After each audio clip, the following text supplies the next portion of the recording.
disclaimer before we start out the video. I just want to tell you guys that I'm doing a Modern Warfare Remastered campaign code giveaway thanks to this guy on you guys' screen right now. Basically, all you have to do to enter this is leave a like on today's video and comment down below that you have done so I can go and check your YouTube channel playlist for your like videos and see this video in there, so they need to be public, those playlists. If you're not publicing those playlists, I won't be able to tell you're entered and thus you will not be able to win. But if you have, then guess what? You're easily entered into a giveaway where you can get every single trophy if you're looking for trophies in Modern Warfare Remastered in the entire freaking game, including just another day at the office. So leave a like on the video down below and let's get right on into today's video. Yo, what is going on, guys? My name is Friendly Machine, or Carnage Machine, or whatever you want to call me. I'm not bothered, but today, guys, I've got you the world's most kills so far in the Infinite Warfare beta in Team Deathmatch, and obviously that being 63 kills. It's not extortionate, but I've looked around on YouTube, typed in world's most kills TDMIW Infinite Warfare, haven't found anything past like 51 or something like that. I typed in even a specific 70 kills Infinite Warfare, nothing came up,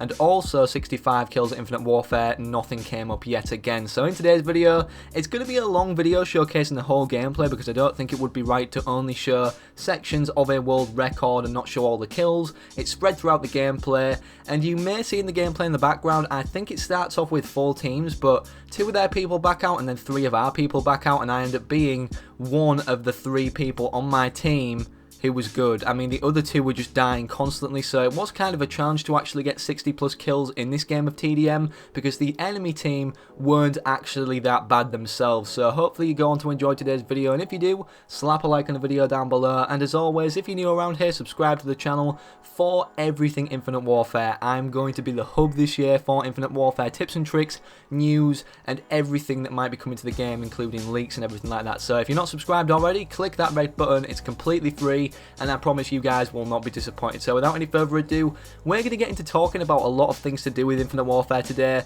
The first of being the beta. If you guys are watching the video when it's only just gone up, has been extended on the PlayStation 4 for the first weekend. It's now the 17th when I'm making this and the video goes up, and it's been extended to the next day, which is Tuesday the 18th. It was meant to only go until Monday, but since there were so many problems and frustrations with the beta overall on the Friday the 14th that it came out, prior to this one obviously only 3 days ago from the time of me recording this video, nobody could connect to the servers at all because so many people were trying to connect at once, and then PlayStation Network went down. Honestly, I think it was all to do with the beta, but when you make a beta and you know the game's going to be that popular, you would design servers that allow even more people than you'd expect to go on the game, right? So people aren't dissatisfied with their purchase, which is obviously a pre-order to get the beta code, or just generally with the game itself, giving it a good reputation by actually letting us on the servers. But I definitely think Infinity Ward have redeemed themselves for the people who actually follow in the COD community on Twitter, because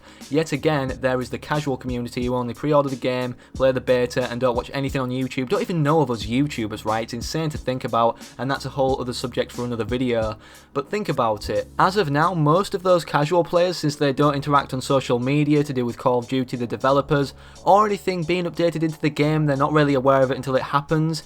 They will not know that the beta has been extended until Tuesday. I believe it's 10 AM PST, 6 PM my time in the UK, which is really good because I don't even have that many lessons at college tomorrow, so I can just grind out the beta, get some gameplays for you guys, make some videos. I've got tons of videos planned, best kill streaks setup, how to get high KD ratios. So if you want to see all that and you're watching this video on a channel besides my own, then my link will be at the very top of the video description down below, and I can give you guys tips and tricks as quick as you possibly want, because I'm uploading at least twice a day apart from this video. I'm just going to let this video go up because my internet is awful, and this will be like a 10-minute long video because of the fact I have to show all the kills in the gameplay and we don't exceed the kill limit, or reach the kill limit, sorry, so the time limit just runs out. It's a full 10-minute game, I know guys, but it is a world record for solo kills in Team Deathmatch in Infinite Warfare. So right now, since the beta is coming close to an end, I want to talk about improvements that they could make for the Xbox and PS4 beta next weekend, and also the final development of the game when it's actually pressed onto a hard disk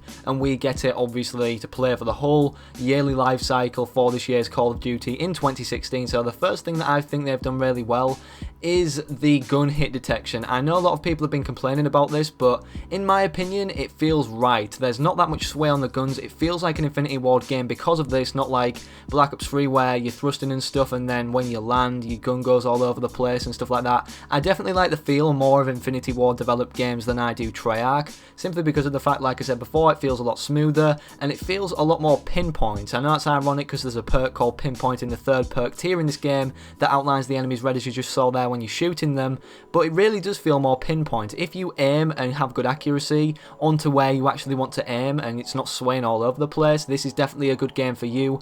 But overall, I don't think the maps have too much colour. I think they've kind of gone and backtracked to Ghost a little bit, or Ghost, sorry, in terms of the colours on the maps, because I feel like a lot of the enemies half the time, without pinpoint, just blend into the map, or overall, they're not very vibrant, you know. The camos, they've done a very good job on them, making them very vibrant, and if you guys want to see one of the best camos, which is the anodized camo, just type that in on YouTube, my video will come up first, or if you want to go on my channel, I guess, then it will be on my channel, anodized camo gameplay. It's basically the Spectrum camo from Call of Duty Ghost, where it's like a rainbow pattern and a zebra striped skin or tiger striped skin over the top of it. It looks really cool, so I definitely recommend if you're in a pre-game lobby or aren't playing Infinite Warfare as it is and you're on your computer, definitely checking it out, because you guys obviously want to know what you want to be getting. Nice little quad feed right there with these machine guns. I love these machine guns, by the way. They are probably the best rig in the game, if not the claw. I just love the weapons, the rig weapons and everything like that, and that's another thing that I think they've done right as well. Like, they don't seem too overpowered because you have to land all your shots, and the hit detection needs to be spot on with them machine guns, but at the same time you can get outgunned if you have a better player than yourself jumping about everywhere, landing shots on you first. It's definitely a good thing, but in terms of actually killing people in itself, time to kill, I believe, should be increased a little bit. If you guys saw my best gun video, again, another video on my channel, you'll be able to type in like secret god gun or something in the search bar to find it if you don't want to go on the channel, but yeah, it's about the raw LMG, which I believe to be the best gun in the game. I will be making a video on 5 of the guns in each different category that I believe to be the best, like say for a fact the best LMG, the best assault rifle. I mean, the best assault rifle in my opinion is the one in the gameplay in the background, the NV4. You can't go wrong with it. It's got barely any recoil whatsoever and I don't have a foregrip, but that's another video for another day. But basically, I think Infinite Warfare is going to be a very good Call of Duty this year. Why? Because I think they've reverted or kind of redirected the supply drop system, so it's actually kind of friendly to the people who care about playing the game. I know in Black Ops 3 a lot of people thought, well, they're just spamming melee weapons in supply drops right now and stuff like that, where it didn't matter at all, because who gets a good score with a melee weapon? At the end of the day, unless you're someone really good in Carnage with a 6-man and get a nuclear, it's not going to happen every single game. You're not going to be satisfied with the scores you're getting and the deaths you're dying to with a melee weapon just running around solo, like in the gameplay in the background, for example. So if they don't do that this year and they stay with the supply drop system that they've got now, with the variants that they have that aren't too overpowered but just allow an extra attachment, for example, in the gameplay in the background, I had a chance to get a deatomizer bomb, which is basically the nuke in this game, and that's an attachment on a specific variant for this particular gun, the MV4, and I believe 5 other of the weapons actually have this gun attachment on the variant, which is a legendary variant as well. So if they just keep the system like they've got it now, but obviously have more weapons for these variants, more better and unique camos in the game like they've got for the beta, such as the psychedelic camo and everything like that, if they just add more of that and add more of the simplicity stuff to the game that doesn't change it too drastically or make things overpowered, for example a HBRA3 Insanity remake in Infinite Warfare, because that would be so overpowered, or equivalent to an Obsidian Steed variant, which is very overpowered for a gun like the NV4 that you have at the start of the freaking game, because let alone you start out with 30 keys, so someone might be able to get that at level 1. So like people did in Advanced Warfare, got the Obsidian Steed at level 1, you may be able to do that at level 1 as well. So if they don't do that, I think this game will have a lot of success this year. A lot of the complaints in Advanced Warfare came down to supply drops and overpowered variants yet again. Everybody seemed to have loved supply drops in terms of views on YouTube, the support they got on videos and stuff, the like ratio to dislike ratio, But ultimately, I want to know your guys' opinions, the pros and cons of the Infinite Warfare beta right now if you haven't played it, or what you've seen of the game so far, or if you have played it and you've got to the max rank like I have.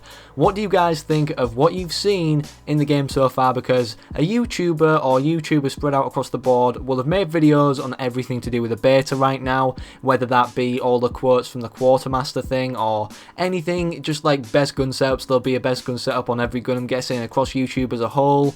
And that concludes today's video. So if you like today's video, like the world record for solo most kills in TDM in the gameplay in the background, be sure to slap a like on the video as always. It always helps my channel, and I'll love you forever, and it will enter you into a Modern Warfare Remastered campaign code giveaway that ends on the 20th of October. And that's all for today's video. If you enjoyed this gameplay in the background that lasted 10 minutes, like I said before, be sure to drop a like. I can't stress that enough because it took me so long to get 60 plus kills solo in the TDM, and I'll see you guys in the next one. Peace out.